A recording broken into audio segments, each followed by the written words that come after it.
안녕하십니까. 민선8기 특집대단 김효승입니다. 제가 나와 있는 이곳은 수원시 복합문화공간 111CM입니다. 산업화 시대 담배를 만들던 연초 제주창이었던 이곳이 이제 주민들을 위한 복합문화공간으로 재탄생을 했는데요. 오늘 이곳에서 이야기 나눠볼 특별한 분 모셨습니다. 이재준 수원 특례시장이신데요. 자리에 나오셨습니다. 안녕하세요. 안녕하세요. 안녕하세요. 예, 반갑습니다. 오늘 시장님께서 이곳에서 이야기를 나눠보고 싶다라고 네. 하셨다던데 특별한 이유가 있는지 궁금합니다. 말씀하신 것처럼 여기가 문화복합공간인데요. 최근에 개장을 했어요. 네. 여기를 자랑하고 싶고요. 자랑을 해야만 많은 시민들이 또 이용할 것 같습니다. 그래서 특별하게 이 장소를 선택했습니다. 그렇군요. 네. 제가 오늘 시장님께 궁금한 게 많은데요. 네, 자리를 옮겨서 좀 더 자세한 이야기 나눠볼까요? 좋습니다. 네, 한번 가보시죠. 네.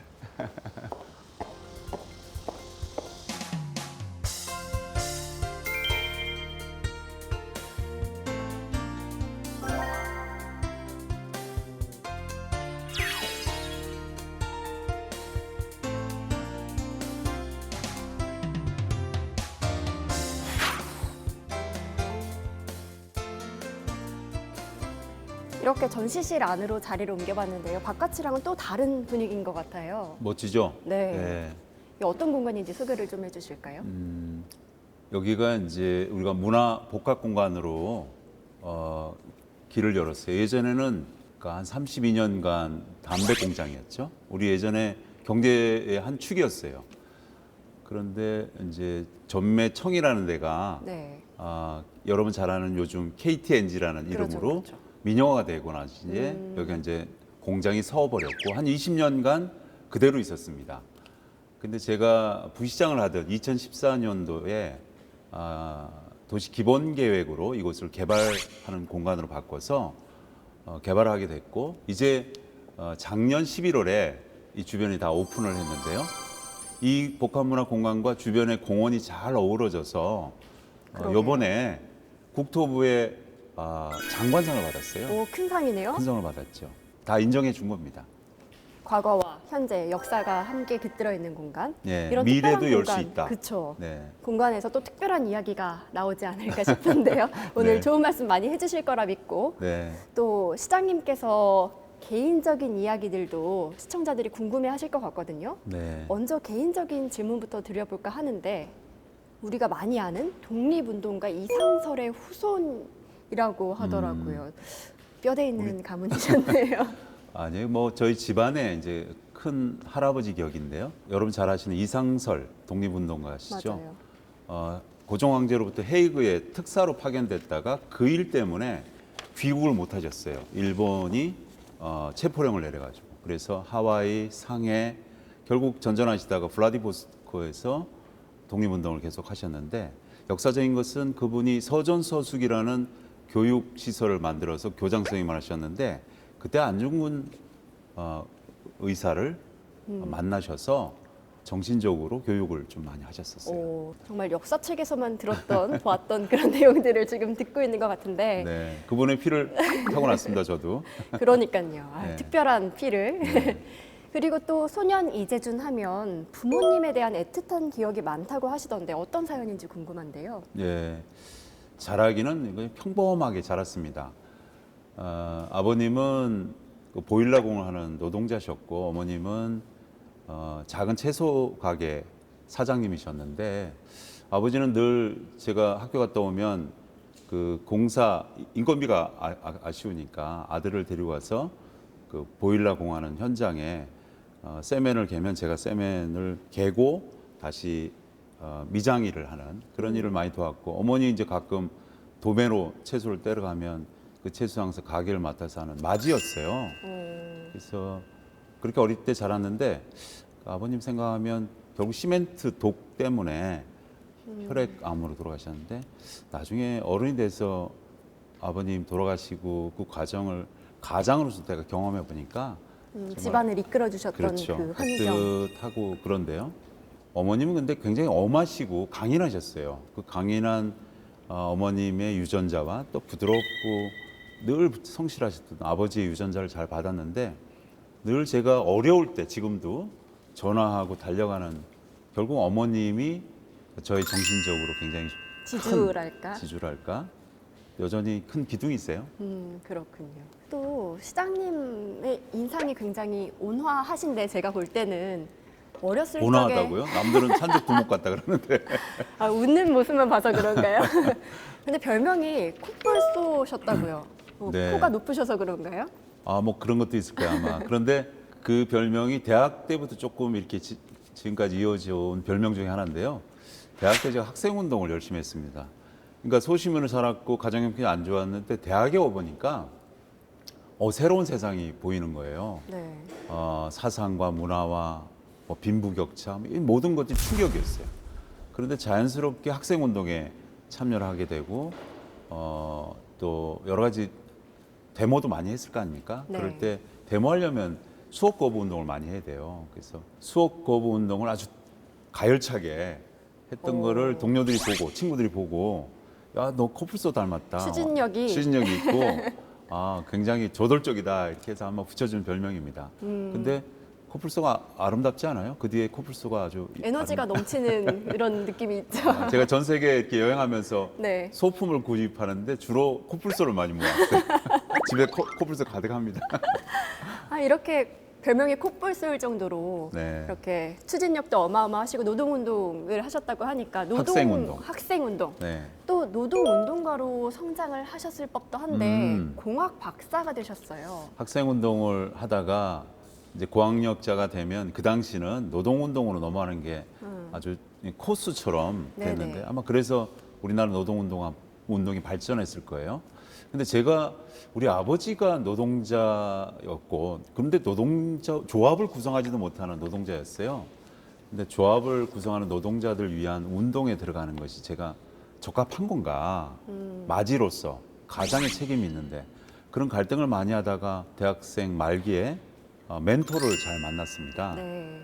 17, 18세기 영시 과목을 가르쳤던 강사분이었는데 뭐 제가 그걸 좋아해서 들어갔던 과목은 아니고 제가 좋아했던 여자를 수강해서 뛰어 들어갔던 강좌인데 7명인가 들었어요. 그러니까 이제 강사님하고 친하게 됐고 우연히 이제 제 인생 이야기를 좀 상담을 하게 됐는데 근데 그분의 요점은 이겁니다. 너가 꿈이 뭐였느냐? 그래서 저는 책을 좋아하고 사색하고 연구하는 걸 좋아해서 학자가 되는 게 어릴 때 꿈이었습니다. 그랬더니 지금부터 하시게 그래서 집안 형편이 어려운데요. 그랬더니 아니 나는 내가 지금 벌어서 박사과정을 다니고 강사도 하고 박사과정을 지금 거의 마치고 있네. 자네가 왜 젊은 나이에 그걸 생각하지 않나. 벌어서 다니게 그래서 그때 머리에 쾅 이렇게 맞은 것처럼 깨달음이 있었어요. 그래서 그때부터 도서관에서 9 to 5가 아니라 새벽에 가서 거의 12시에 그래서 공부만 끈기가 매진해서 대단하셨네요. 그래서 빠른 나이에 공학 박사 학위를 받았습니다. 그렇군요. 네. 이렇게 학자이자 전문가로 활동하셨던 분이 정치에 입문을 하셨잖아요. 네. 어떤 계기로 이 정치에 입문을 하게 되셨는지 터닝 포인트가 궁금한데요. 저는 이제 공학 박사를 받고 자연스럽게 대학 교수가 됐어요. 네. 대학 교수를 하면서 젊은 날 학생 운동의 연장으로 내가 전문가 운동을 해야 되겠다라고 생각을 하고 이제 각 시민 운동 단체에 역할을 했습니다. 주로 도시계획 운동을 했죠. 도시계획가니까. 근데 그 에너지가 그쪽으로 연관이 네, 됐군요. 그렇죠.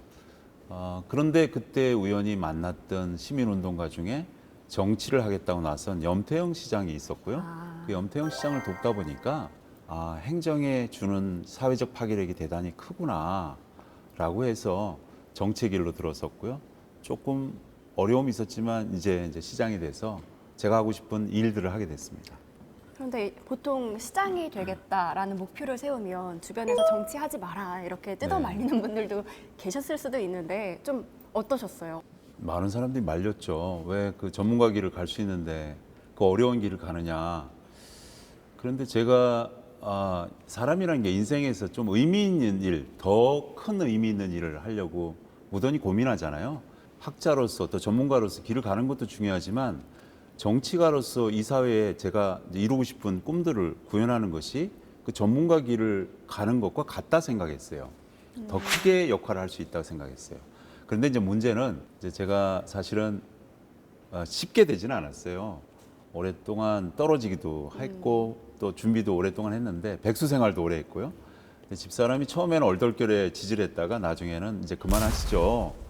경험을 하시고. 아마 이렇게 여러 가지 경제적으로 어려워지고 뭐 여러 가지 힘들었겠죠.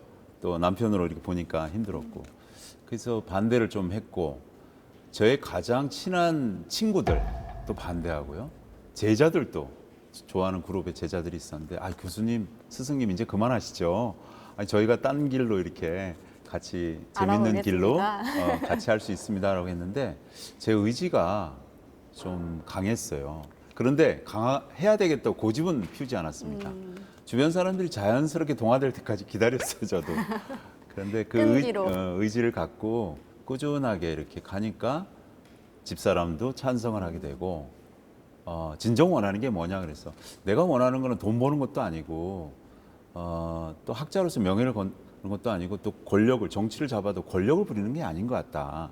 일을 하고 싶은 건데 좀 더 파괴력인 일을, 내가 갖고 있는 지식과 경험과 사상을 좀 이 사회에 전달하고 추진하는 일을 하고 싶다 그러니까 친구들과 제자들과 또 집사람이 서서히 동화가 돼서 같이 하게 진정성을 됐어요. 보셨나 봐요. 그런 것 같아요.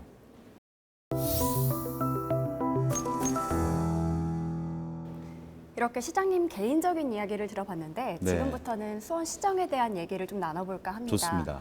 취임 당시에 뭐 앞으로 4년 동안은 수원의 경제를 살리는 데만 집중을 하겠다. 경제 특례시를 전면에 내세우셨잖아요. 네. 그 배경이 참 궁금합니다. 지금 시대에 민선 8기 특히 시대에 시장의 역할은 뭘까를 고민을 많이 했습니다. 시장이 되기 전부터. 그런데 제가 발견한 것은, 또 많은 사람들과 이야기한 것의 결론은 뭐냐? 경제를 활성화시키는 것이다. 과거에 꽤 수부도시로서 자랑이, 경제적으로도 우리가 수원이 컸어요. 근데 대기업도 많이 떠났고, 또 경제 자립도도 낮아졌고, 일자리도 많이 줄었어요. 그러다 보니까 활력이 없어진 겁니다. 그리고 자영업자만 많이 늘어났어요. 이렇게 가다가는 굉장히 쇠락하겠다. 수원이 더 이상 수부도시의 자랑거리가 되지 못한다. 그래서 제가 생각한 것은, 지금 민선 8기의 시원 시장, 행정, 시민들이 가야 할 방향은 경제 활성화다. 그래서 경제 특례시를 주창한 겁니다. 그래서 뭐 수단이라는 것은 예전에 많았던 대기업이 13개나 있었는데 지금 4개밖에 없는데요. 대기업 등의 첨단 기업을 많이 유치시키자. 맞아요. 1호 결제로 또 그렇죠. 대기업을 비롯한 첨단 기업 유치를 주창을 먼저 하셨죠. 벌써 1호 기업이 들어왔는데요. 5개 기업이 됐습니다. 이제 4개에서 5개 됐는데, 이렇게 해서 30개는 사실 어려워요. 그렇지만 30개를 목표로 기업을 하나하나 유치해서 예전의 수원, 앞으로 미래의 수원을 좀 더 추진력 있게 가자라는 게 경제특례시입니다. 그런데 이른바 수도권법이라는 게 있잖아요. 그것 때문에 기업 유치가 쉽지 않을 것도 같은데 어떤 계획을 좀 가지고 계신가요? 정확히 수도권 정비법이라고 하는 건데, 그게 또 제 전공이에요. 도시계획과가 주로 네. 만들고 집행하는 건데, 공장 증설도 더 못하게 하고, 또 규제가 굉장히 엄밀합니다. 수원과 화성은 또 수도권 정비법에 의해서 서로 다 규제가 달라요. 네네. 우리가 더 엄밀하게 더 많이 합니다. 법인세도 많고. 그래서 사실 기업들이 여기에 들어오기도 어렵고, 맞아요. 또 기업을 유지하기도 어렵습니다. 법인세가 다른 데보다, 용인보다 화성보다 더 많으니까.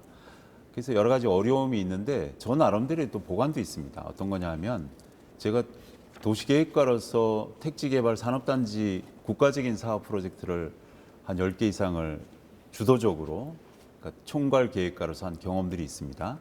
근데 그때 이렇게 쭉 관찰하고 또 기업인들 많이 만나 뵈니까, 가장 큰 기업 활성화의 요건 중에 하나가 저렴한 토지입니다. 어떻게 하면 저렴한 토지에 원하는 만큼의 용적률과 건축물을 넣어서 편안하게 종업원들을 종사시키게 하고 자기가 주력하는 산업을 생산하는 거죠. 그게 지식산업이든 네. 제조업 산업이든. 그런데 이제 그런 저렴한 토지 공급을 어떻게 하느냐가 요건이고, 종사자들은 가급적이면 문화나 교육이 좀 안정된 인프라가 있는 도시에서, 또 수도권에서 네. 거주하기를 희망해요. 그러니까 지방으로 갈수록 어려운 거죠. 그런데 우리 수원은 그런 좋은 인프라를 많이 가지고 있는 장점이 있어요. 그 교통도 인프라에다가 좋고요.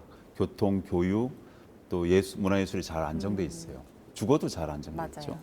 그런 측면을 더 강화하고, 종업원들이 살 수 있게 강화하고, 또 건물이나 토지를 좀 저렴하게 할 수 있는 방법을 기업주들한테 주면 유인책을 주면은 말씀이시죠. 많이 유치될 것이라고 생각하는데 실제 그런데 관심이 많더라고요. 지금도 많이 그런 모니터링하고 있는데 2호, 3호 네. 계속 유치를 지속적으로 하겠습니다. 앞으로 저도 응원을 하고요. 그리고 또 이렇게 경제 특례시랑 같이 말씀을 주셨던 게 수원 군공항 이전입니다. 네. 근데 이 군공항 이전이라는 게 뭐 화성도 설득을 해야 되고 과제들이 많잖아요. 네. 어떤 계획을 가지고 계신지도 참 궁금한데요. 예전에 2013년도에 김진표 그때는 의원이셨는데 국회의원이 특별법을 발의하셔서 네, 제가 그때 군공항 이전. 부시장이었어요. 네네. 그래서 빨리 그를 추진해야 되겠다 싶어서 군공항 이전에 관한 계획을 수립해서 국방부로 승인을 받았고요. 또 이전지도 허락을 받았어요. 그런데 화성과 화성 시민들의 반대로 지금 답보 상태가 한 7년째 돼 있어요. 맞아요. 그래서 이게 가능할까 이렇게 의문을 품는 분들이 많은데 이제 여건이 좀 달라졌습니다. 왜 여건이 달라졌냐 하면 예전에는 군공항만 이전한다 그러니까 혐오 시설만 오니까 안 되겠다 반대를 했는 건데요. 소음이 또 어마어마하고요. 그렇죠. 고도 제한도 있고. 맞아요. 그런데 그 군공항과 더불어 국제공항을 같이 유치하겠다. 민군 공항을 유치하겠다. 그러니까 조금은 태도가 달라졌습니다. 더구나 정치인들, 대통령, 경기도지사 뭐 여러 여건들이 국제공항을 유치하는 것이 좋지 않느냐라는 정책적 의지, 공약도 냈고요. 저도 물론 냈습니다. 네네. 우리 군공항만 이전하는 게 아니라 화성에 국제공항을 좀 유치해보자. 경기 남부에. 예. 그런데 이걸 화성 시장님도 국제공항에 오면은 화성의 여건이 확실히 달라지니까 군공항을 받을 수 있지 않느냐라는 정도로 인식 변화가 지금 되고 있어요. 그래서 화성 시장한테 제가 이렇게 말씀드리고 있습니다. 역지사지의 심정으로 함께 걸어가겠습니다. 그 전에 너무 수원이 과도하게 빨리 갔고 성급하게 간 것 같아요. 저는 시장님하고 손 붙잡고 화성 시민들하고 같이 걸어가겠습니다. 그래서 얘기가 지금 잘 되고 있고요. 네. 또 좋은 얘기들을 또 선보일 기회가 곧 나올 것 같습니다. 아, 정말요? 네.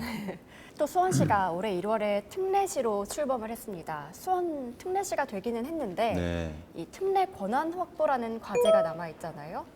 계획이 어떻게 되십니까? 특례시는 크게 보면 행정 특례가 있고 재정 특례가 있고 두 가지 특례를 가져야 되는데요. 얼마 전에 4개 특례시가 함께 모여서 특별법을 좀 추진하는 걸로 모았고요. 지방 이항을 하는 일괄법이 있습니다. 지방 이항 일괄법을 함께 추진합시다.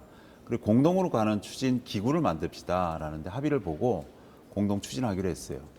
아마 같이 힘을 모아서 가고요. 그것도 시민들의 염원에 맞게 한 발 한 발 가려고 그래요. 여러분 천천히 가지만 또 빨리 가겠습니다. 네, 알겠습니다. 그리고 수원에서 최근에 큰 이슈였습니다. 이른바 새 모녀 사건으로 이 복지 사각지대에 대한 과제를 남겼는데요. 네. 이런 행정적인 지원에서 멀어진 시민들을 위한 특례들 뭐 앞으로도 준비를 해 가시겠지만 어떤 과제들이 있을까요? 네.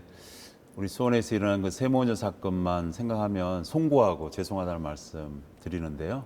이런 사건을 재발되지 않도록 어떻게 해야 되느냐에 말씀이 초점이 있었는데 제가 현장에 있는 행정가로서 저희 수원이 그동안 경험과 또 문제의 발단을 잘 조사해 보니까 마을 공동체에서 해답을 찾아야 됩니다라고 건의를 드렸어요.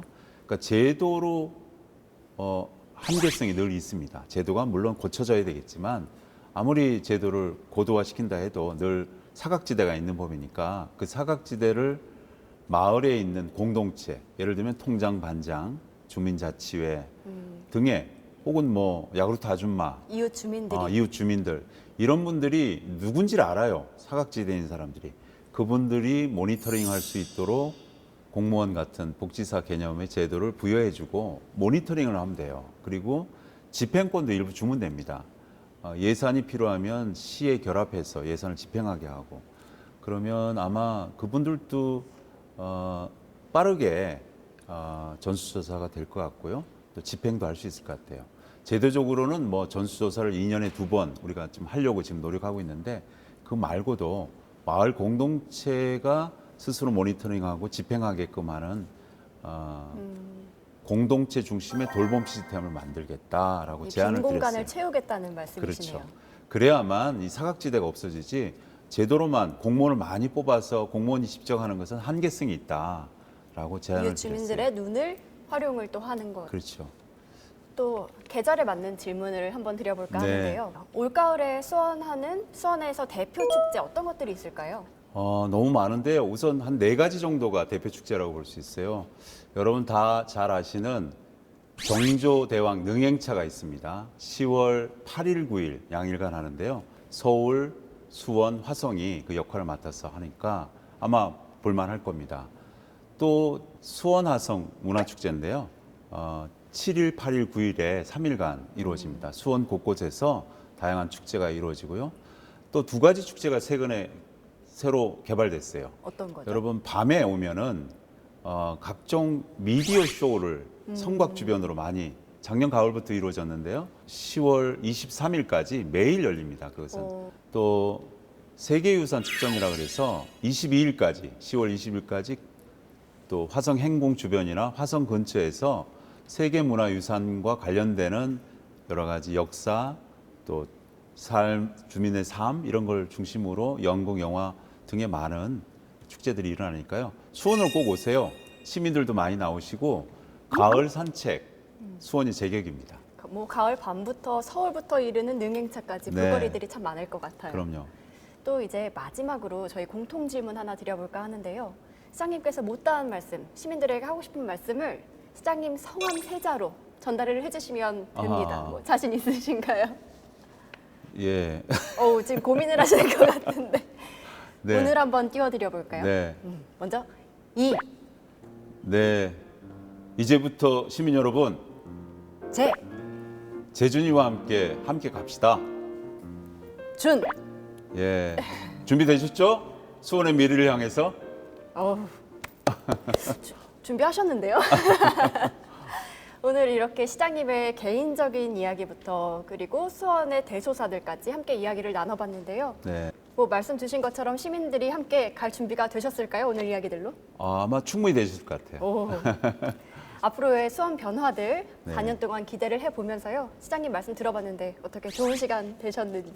여기 공간도 좋았고요. 오늘 저 앵커도 좋았습니다. 네, 오늘 훌륭하셨습니다. 말씀 잘 들었습니다.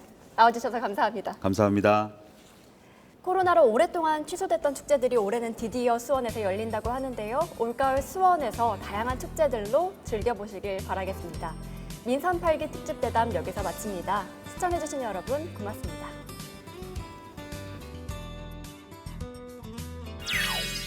누구나 어떤 신이건 그 사람에게 적합한 일을 주시는 것 같아요. 자기가 노력을 물론 해야 되지만 그러면 적합한 직분, 그러니까 일을 주실 거다라고 생각하는 게 저는 아직도 믿고 있고 또 그렇게 돼서 제가 직분을 받았다고 봐요.